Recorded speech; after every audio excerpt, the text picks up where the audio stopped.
Europe 1, ça pique, mais c'est bon. Ça pique, mais c'est bon. Anne Romanoff. David Azencott, vous trouvez qu'il y a des petits cafouillages autour de l'investiture de Donald Trump ? Bah oui, carrément.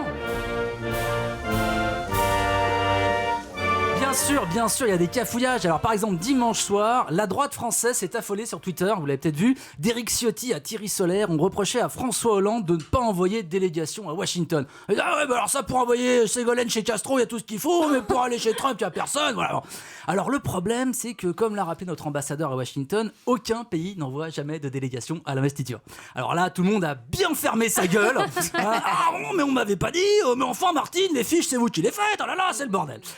Alors, c'est vrai que l'investiture du Donald, tout le monde a envie d'en être. Enfin, tout le monde. Les gens qui sont heureux qu'il ait été élu. Donc, il y a une grosse liste. Vladimir Poutine, ou Marine Le Pen, Viktor Orban, Freddy Krueger, Voldemort, le chancelier Palpatine, tout ça. Alors c'est vrai que tout le monde a envie d'en être, sauf les stars américaines de la chanson. Ça vous l'avez vu, parce que c'est la tradition de faire chanter des vedettes à l'investiture, mais là elles ont toutes autre chose à faire. Rihanna a une pédicure, Justin Timberlake a une soirée raclette, c'était prévu depuis longtemps. Et puis bon, les gosses de Beyoncé ont des poux, alors c'est chiant, faut aller à la pharmacie, tout ça. Voilà. Du coup, dans la liste des chanteurs, on aura finalement, attention les yeux, Jackie Evancho. Ouais, je me doutais un peu de la réaction. Ouais. Lauréate de l'Amérique, a un incroyable talent. Bon, elle a 16 ans, son cerveau est pas tout à fait fini, donc un peu d'indulgence. On aura aussi la fanfare de Talladega. Ouais, je suis comme vous. Et aussi le chœur des Mormons du Tabernacle. Ouais, on est d'accord. On n'est pas sur du David Guetta, on est plutôt sur l'orchestre du bal du 14 juillet à Bouffin-sur-Moufle.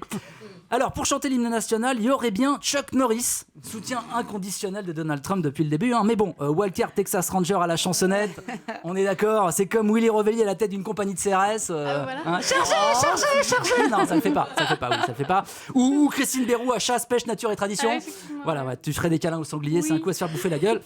Alors, il faut pas croire que les étrangers ne s'intéressent qu'aux élections américaines, il y a aussi nos élections à nous qui les intéressent. Bachar el-Assad, on l'a dit, qui a dit qu'il était prêt à rencontrer François Fillon.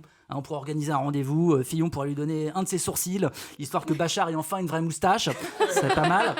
Et puis Marine Le Pen aussi, les étrangers s'intéressent à elle, pas les immigrés, les banques russes, oui, parce qu'en France, personne ne veut lui prêter d'argent. Pauvre petite Marine, notre petite trompette, elle a faim, elle a froid. Du coup, pour financer le FN, elle est obligée de créer des emplois fictifs au Parlement européen. Des emplois fictifs. Vous voyez, elle a raison Marine Le Pen. Le FN est devenu un parti comme les autres. Allez, bonne semaine et rappelez-vous, quel que soit le président, c'est toujours la même chose. Au début, tu serres des mains et à la fin, tu mets des doigts. Oui, bon appétit à tous ceux qui nous Midi 30, écoutent. Anne Romanoff.